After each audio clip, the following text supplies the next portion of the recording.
able to establish a list of occupants, residents. I don't know if the homeowner was contacted on the 5th or not, but those are things that we'll try to do to determine if somebody should be in there, if somebody occupies the residence.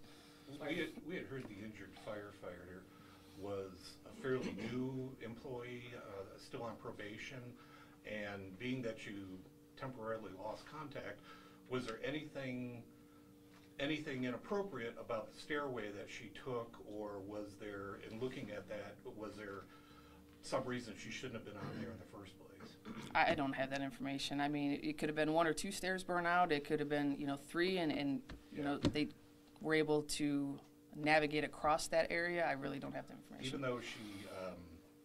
Even though you're not releasing the name at this time, can you say how old she is and how long she's been with it? I honestly don't have any of that information on hand. What was the time span between when firefighters entered the building and the Mayday was called? What was the time span in between that? I think you have that. It was less than 10 minutes. Less than 10 minutes? Correct. And this was considered how many alarm fire? It was considered a regular 1 alarm fire. 1 alarm, okay. Correct. Single family house. Normally we wouldn't be having a press conference about a vacant house fire because it's connected to this possible murder case. You just wanted to clarify that the fire department did all they could do to make sure there's nobody in this vacant house. Yeah, that is correct. I mean, obviously with everything going on and the police locating 2 victims in that house, I just wanted to explain what happened from our perspective and why, unfortunately, we were unable to search part of the house. Big question, is there something that could have been done to prevent this? Anything that could have been done to prevent what took place? I suppose if the house isn't on fire, we prevent all of this. I can't answer that. Chief, I know that you can't talk about the ongoing investigation, but I would just like to know, what was your reaction when you found out that 2 bodies were found there? Terribly sad. I mean, to know that 2 people are deceased now and families are mourning and hurting, and that's terrible. So I'm terribly sad for the families, and it's just an unfortunate situation. Even though this is being investigated by TPD and others, what's the fire department's role going to be in the investigation? So, we have arson investigators. It's a joint arson unit between TFD and TPD. So I don't know what their specific role in the case is, but they are all working together on this case. It's not uncommon for you to fight a fire in this fashion. Whenever there's a danger to your firefighters, you would normally pull them out. I mean, how often does that happen in a fire? I don't have specific numbers on how often it happens, but it does happen quite frequently here, and the incident commander has the very difficult job of conducting a risk-benefit analysis to decide whether it is appropriate to put firefighters in these dangerous conditions. And that's why we're here. We will do that. However, there becomes a tipping point where we don't believe the space is survivable, where we have collapse hazards, we have injury hazards, we have hidden fire, all the things that I talked about. And then at that tipping point, we have to decide to pull the firefighters out because of risk to them and really no benefit on the other side. And the reason it's demolished is because of stability? So there's a couple reasons it demolished. Primarily structural stability, but the other part of that is hidden fire that we cannot access. And who make you guys make that call if you guys can't get to certain areas? We have a building inspector that comes out. We call for them. They are the ones that assess the structural stability of the building. How often, or maybe you could put some perspective for that part of Toledo, the number or frequency of vacant house fires? Is that anything more different than other parts of the city? I don't have those stats with me. I can't. From my perspective, it doesn't appear differently. We do respond to a lot of house fires, and we do respond to a number of vacant house fires. But I just don't have those stats on hand to give you that answer. It's not a neighborhood that has more than others off? Not from my very limited perspective, no. I haven't seen a rash in that neighborhood. Okay. Just a terrible coincidence that this happened to be possibly a crime scene and they set it on fire. If it was a regular house, you put it out and find bodies on couches. I've seen that before, in stories, but this is a vacant house. You guys made the decision to pull out, and unfortunately in the basement or somewhere in the area, there's two bodies, right? Right, and we don't have all the information because this is an active investigation, and you know, I'm not going to speak on anything law enforcement related, but obviously it's an unfortunate situation for everybody. Just confirming, did the state fire marshal investigate this at all? I do not believe so. We conduct our own investigations. One more question, each, and we'll wrap this up. Just an estimated number, how many firefighters were on scene that day? I think a regular alarm is about 35. Probably a little less than that, probably around 25. 21, 23. Yeah, about 25, 20 to 25. Okay. Thank you, Chief. Is there anything else you'd want to say? to No. the public? No? Okay. Thank you. Chief. Thank you. Thank you. Thank you for coming.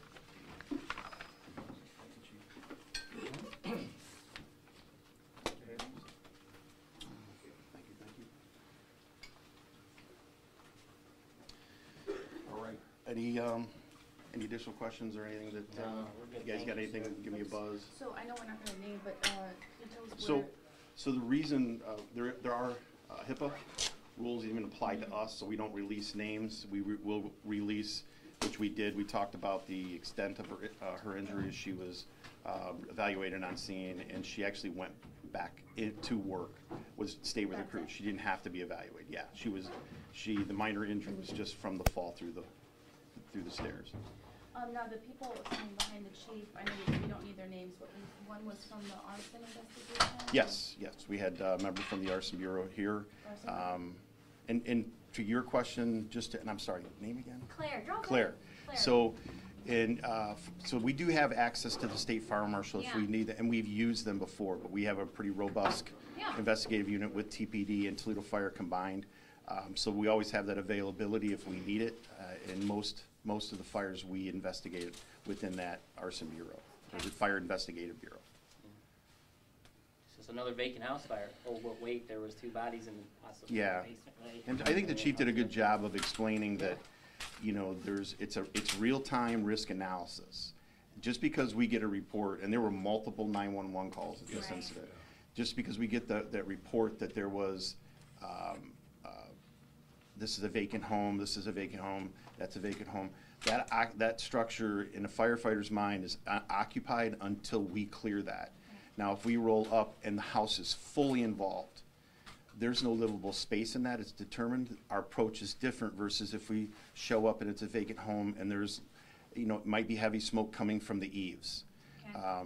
And it's clear on the first floor. The approach is always gonna be different. There's not one set approach to an incident like that. So in this case, they're making real-time decisions. They're trying, you know, we're very, what's the right word? We're an aggressive department. We like to put fires out, that's our job, regardless of the condition of a home or a residence or a building.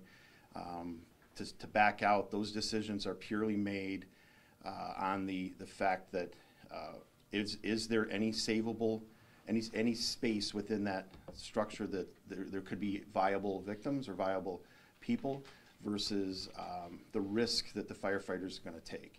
And when a firefighter goes through a floor or a stairway collapse, that's a very key indicator that that structure is not stable at some point. We've had times, and this was a case where we did pull the firefighters out, make sure we had a clear picture of what happened, and there was a decision made, let's go back in, which is not a typical operation to go in to a second floor through a window to fight a fire, because we never want to put firefighters over top of a fire. So that's something we have to take in consideration. So I give you this kind of the background of this just because it sounds like it's cut and dry. Yes, we're going to go in and put the fire out, or no, we're going to stay out and to fight it defensively, but there's a lot of things that go into that decision, and it's constantly evolving. Even though you don't know what you have till you get in there, does this happen very often where somebody falls through a stairwell or Yeah, I mean, different some levels injury type? to call a mayday. A mayday is a procedure that we have internally. If you hear mayday, mayday, mayday, the fire ground immediately goes into a mode of rescue, as the chief stated. The attack crews continue to put out the fire because we have to be able to control that fire, keep it at bay, and other crews are in, and they're in rescue mode to find that downed firefighter. Luckily, she was able to, with the help of her crew, self-extricate out of that situation and get out. That's perfect, but that's not always the case, and we see that around the country, and unfortunately, we saw that in January 2014 when we lost Steve and Jamie at a fire. And all these things, again, are why we make our incident commanders, our battalion chiefs, make these decisions on scene. They have to weigh the risk versus the benefit. And we always are going to err on the side of the citizens that we protect. But that has to be coupled with the thought process of the protection of our own people. And just to be clear, she was going from the ground floor up the stairway? It's my understanding, yes. Yeah. They were making their way up to the second floor. Okay. And that's when it failed. We called this, to be honest, because I was seeing some, like, our Facebook post, they were like, well, they didn't go in and find these people. That's pretty much why you've called this press conference, because Exactly. that whole situation, that you wanted to make sure you told the public that you did all you could. Right. Given the circumstances, given the situation, again, those decisions change. Well, and you didn't know you were looking for bodies Yeah. or anything. Well, and that's a good point, but we always assume, again, there's an assumption that a structure is occupied until we clear that structure. Yeah. Even if you're told it's vacant. Even if it's told or vacant. That does not mean, because again, a bystander may say that building's been vacant for 3 years. Which is what That's a good thing for us to know, Yeah. and the incident commander processes that, but that does not mean that we don't do our jobs. And that job is to go in and make sure that nobody's in there, because we have a homeless population here. Squatters, yeah. We have squatters, we have kids that are playing, that are, places they shouldn't be, and those things are always taken into account. So the bottom line for us is that that structure is not unoccupied until we deem that it's unoccupied. But there are vacant fires, as the chief indicated, that we cannot make entry into those structures. There's just no way for us to clear that for various reasons. Again, structural stability, a fully involved structure that's been burning, and we roll up, and again, I think you guys have all been around long enough to see them burning from top to bottom. There's no survivable space in that structure. So that weighs into that incident commander's decision that we may not be able to make entry. And again, that is a very, very pressure-packed position when you're an incident commander, because they have to make these decisions knowing that our purpose is to be here, to extinguish the fire, but before that, to make sure that we get any victim out of that structure, viable victims. But just to be clear, the first floor was searched, the second floor was searched, the basement couldn't be searched because in between that time there was a Mayday call, correct? No, it wasn't searched because there was a Mayday call. Was it not searched? It wasn't searched because we were not able to make the basement. We were not able to get into the basement Okay. because of structural instability. Right. The Mayday was just part of the overall scene. That caused the I don't want to say pause, because it doesn't pause, it keeps moving. But the Mayday call, and again, as I indicated earlier, that this is, everybody then goes into rescue mode. The mindset changes. We are going in to save one of our own. The operation continues with that focus. After that was done, then there was an evaluation, accountability for all crews, evaluation of the structure, the overall scene, again, real time, and the decision was made actually to try to make entry back into that structure. And there was a period of time that was happening in an unconventional fashion, up a ladder, through a window on Division 2. Again, like I indicated, that's not a normal operation for us. We adapt to each situation as we need to. But that is not typically what we would do. In this instance, the incident commander felt that was the way to go. And we did that as safe as possible. But again, void spaces, hidden spaces in the walls, attic rolling, we could not get to the fire to extinguish it safely. Again, now we're talking about, and what happens through this process, we identify that the structure is unstable. It's not fit for us to be in there. Well, the structure is still burning. Mm-hmm. So in that process, it becomes more unstable as time goes on, because more of the structure is compromised. And just to be clear, when she said the decision was made for firefighters to go in the second floor, they physically went in the second floor, right? Oh, yes. And just the sequence Was that after they called Mayday? Yes, so we operated in there during the Mayday, and then once the accountability portion was, the rescue was known, she's accounted for, the Mayday is then called off. Accountability of all the crews, responding crews are made, and then at that point, decisions are made. How are we gonna proceed from here? And it was decided by the incident commander at that time, at some point, that we would make entry to try to extinguish the fire that was up there. It was a futile effort. We couldn't do that. So it was after the Mayday was called? It was after the Mayday that we Yeah. went back in. It was determined, again, the basement was not accessible. That wasn't because of the Mayday. It was not accessible for us to get in the basement. Because of the instability of the structure. Correct. If Correct. they had lost eyes on the woman who fell, did they know she fell because she screamed, or do you have? I don't know. Again, we're working in at least 2 firefighters together, if not 3 or 4.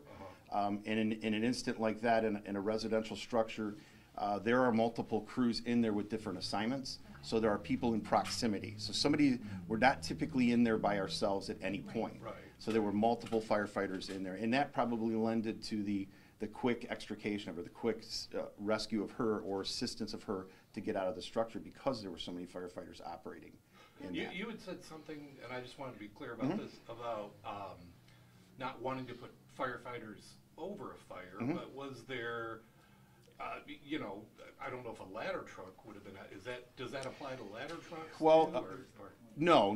The Oh, ladder okay. trucks are specific. There's, again, a function for that for ventilation. And I kind of coupled that with, we adapt to the situation. Yeah. It's not that we won't do that. That's just not, as a firefighter, myself, that's not a typical operation that we see in the initial stages of an attack of a fire. We usually will find the safest entry point in, the most advantageous when it comes to entry and quick extinguishment of fire or search of a residence.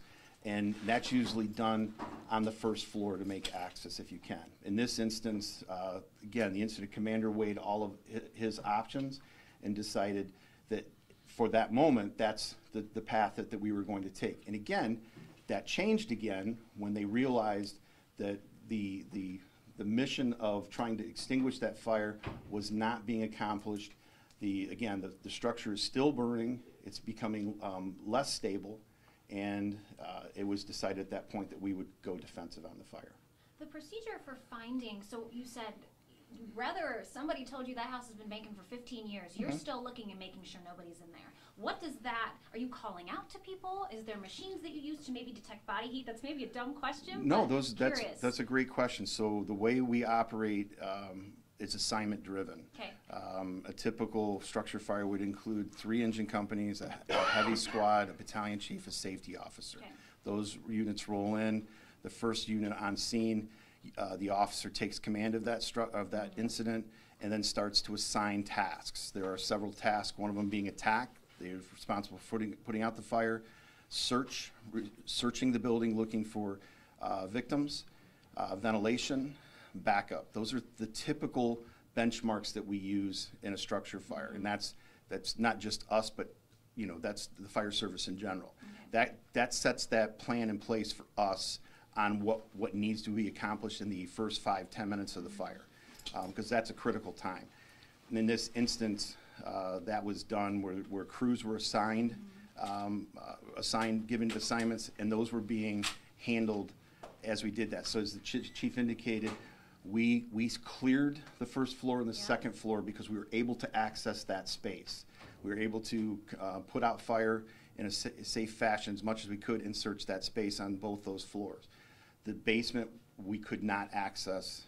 It was the stability and the inaccessibility of that space was made it unattainable. So just to be crystal clear, because I hear what you're saying, we don't want to put firefighters above fire. And when you put so again, we never say absolute to anything. Right. Because I could say that right now, and we could go to a fire, and that tactic is used. That tactic is going to be used only after an evaluation and an understanding of that tactic. Again, and we just can simplify that with just an attack crew taking a line off an engine and going through the front of a house to put out fire. They don't do that without a thought process. They don't do that without an incident commander looking at that overall scene and deciding, this is the best tactic to use, we're going to employ and deploy that. What happens though is, again, and I say real time, because you could be going in that direction, the incident commander, the attack teams could be going in direction, and they start to roll up, and the attack crew that has a nozzle looks and see a down power line across the porch.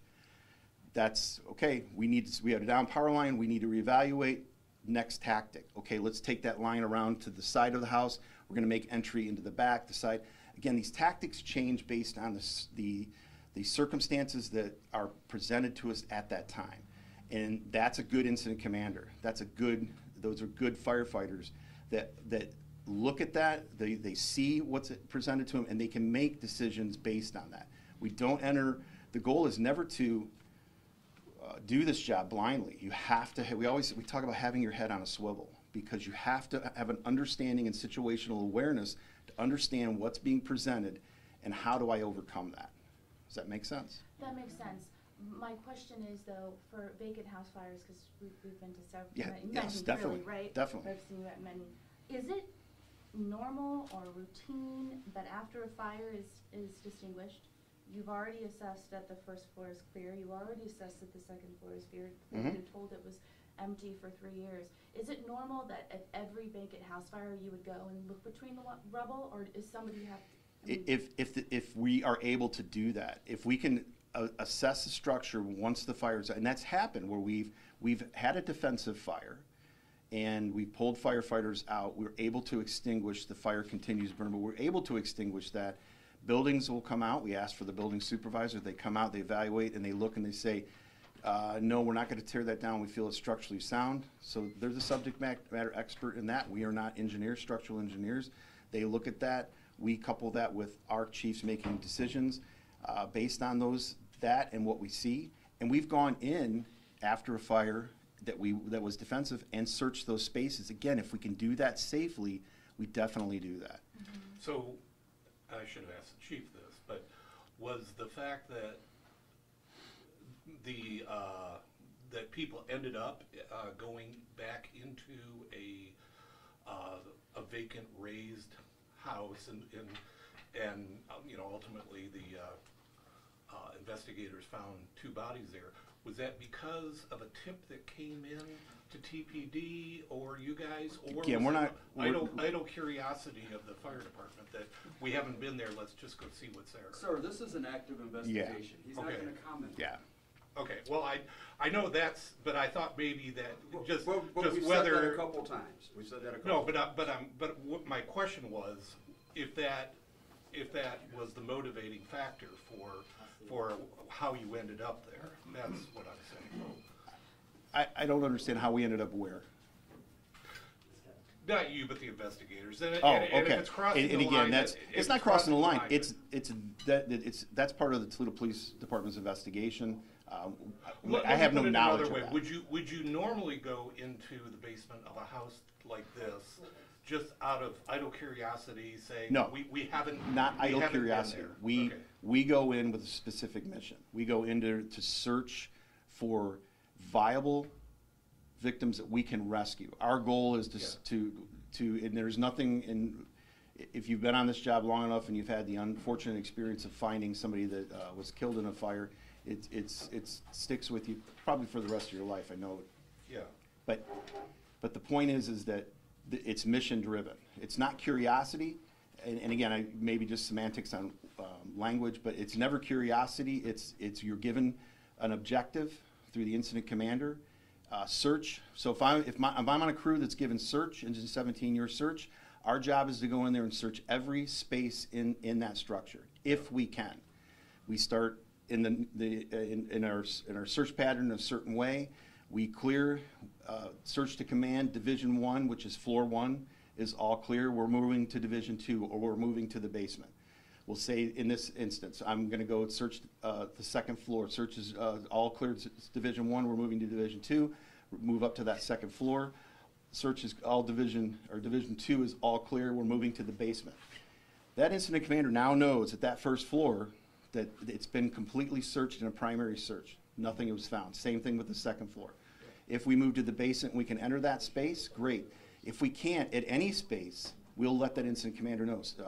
Search to command, we are unable to make the basement. So he knows that that basement is not clear, or maybe the second floor is not attainable by the search crew. That's communicated on everything that we do. So again, giving the incident commander real-time information so they can make their decisions as they progress through the fire. Do we ever confirm why the power line was down? I'm so sorry if you already answered that. I don't know 100%, but I Okay. know I can get that for you. Okay. Just two quick questions. What, as the investigation unfolded of what caused the fire, what were you being told at that time? Well, there was no, the investigation, the cause of the fire is still undetermined, and it's open. The investigation is still open, so there has been no determination on the cause. And again, that's what we know at this point. So it is definitely not ruled arson at this point. Well, when we talk about investigations, I call it the A word. well, and again, the thing is our investigators have to have evidence. In any crime, we can have an assumption, and there might be a lot of key things that line up with that, where we assume certain things. And our investigators, they don't assume anything. They have to have physical evidence. That's why, again, if there is physical evidence that states that any fire is arson, they'll rule it as arson. But if there is no physical evidence, or they don't have the evidence needed to make that ruling, then that fire is listed as undetermined, and the investigation is open. It remains open in case there is other evidence that comes in at some point, maybe down the line, a day, a week, a month, 2 years. And that's where we're at right now. Right now, the fire, as the Toledo Fire Rescue Arson Unit, I'm going to correct that, because we equate them to arson, but it's a fire investigative unit. So that right now, it is listed as undetermined, and the investigation remains open. And my very last question, I don't know how well you or the firefighters would assess this, but you know, we have video of what the house looked like as it was burning, and then you know, obviously it's rubble now. Do you have any idea of that outline of a basement? Was it the entire length of the house? I have no Was it idea. just a couple? Okay. I don't know. Do you know if a ladder truck came to this? Or- There is a ladder truck that's dispatched on every regular alarm. So Oh, yes, okay. yes, there was a ladder truck there. Again, and I think you had asked about maybe putting the ladder up. Right. A lot of times that is done, But they weren't fighting it from. we typically don't fight. If we put an aerial unit in play, in operation, that's typically in a defensive mode, okay? Because we typically will go into a structure and extinguish a fire. A ladder crew will either use their platform to get to the roof, or they throw ground ladders to get up there and work off of a roofing ladder and a platform up there to ventilate, to put a hole in the structure. Their goal it would be to open up a roof to allow the heat and combustion products out of a structure to make the interior operations more tenable. Heat builds up inside of it, just like anything else. If you can create an opening on the roof, where do those products of combustion and heat go? Typically out through that vent opening. So that's, again, part of the assignment. Firefighting 101 would be a truck company. Again, that could shift. They could be given a different assignment. In this instance, they were preparing for rooftop operations. They were preparing to ventilate the roof if the incident commander determined that's what he wanted. And tell me, my last question, Sure. Tell me if I'm crossing a line here, because I'm not trying to. I'm just trying to maybe rephrase what I was asking Sure. before. Is it standard operating procedure? Your job, as you said, is a building occupied. Mhm. Okay, you know it's not occupied on the first or the second floor, and you can't get in the basement. Right. So after the fire's out and it's safer, somewhat safe, for whether it's, wouldn't expect the same crew, but investigators from the fire department, anybody, is it standard operating procedure to go into an area you haven't been to verify if there were, you know, if there was any occupation, anybody there, Right. or, and you don't have, I'm not trying to get you to comment on the No. investigation, but No. if it was a tip that sent you over there. I'm just saying, is it standard operating procedure to go into a basement if you don't have access to it until after everything's extinguished? I mean, again, we're talking about specifics and in generalities. If it's deemed safe in the incident command, that area has not been searched, then we would search that again if it's deemed safe. Okay. In this instant, that was not an option.